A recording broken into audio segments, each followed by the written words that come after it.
જીબીનો દુરુપયોગ, મામલતદારોનો, ટીડીઓનો, ડેરીનો દુરુપયોગ, ડિસ્ટ્રિક્ટ બેંકનો દુરુપયોગ. આજે આ ભેસાણ ભવન ખુલ્યું છે. આજથી હવે ભાજપ એની નાલાયકી ઉપર ઉતરશે, એની ગુંડાગીર્દી ઉપર ઉતરશે. જેને તેને ફોન આવશે, કરી કાંઈ એકવાના નથી. આ ભાજપના મોટા મોટા જેટલા નેતાઓ છે એ શાળિયાઓ છે, શાળિયા.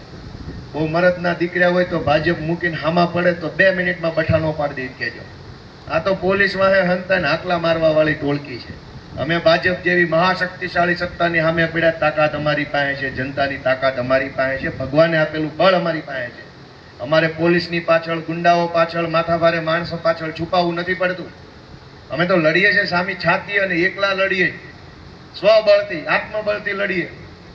પણ આ ભાજપના ગુંડાઓ હવે સક્રિય થશે અને શું કરશે?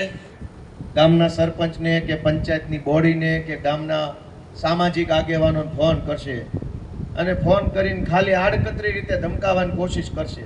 કરી કાંઈ એક એમ નથી. કરી એક એવા હોત તો એક સારો રોડ ન બનાવ્યો હોત.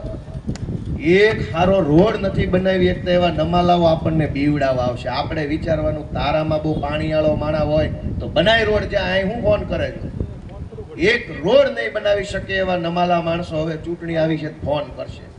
કેમ ભાઈ ગોપાલની સભામાં ગયા, કાંઈ અમારાથી વાંધો છે? જોજો પછી આટલું જ કે. પણ મને જિંદગીમાં ભાજપ વાળાનો ફોન નતો આવ્યો. જોજો હો પછી, નકર હું ચાલુ ફોન ને બતાવું, તાર જે જોવું એ કરી, વિડીયો કોલ બતાવું તને. પણ એ નાના માણસોને બીવડાવવા માટે આવા ફોન કરે. જોજો પછી પાછળથી ખાવાનું કાંઈ નથી.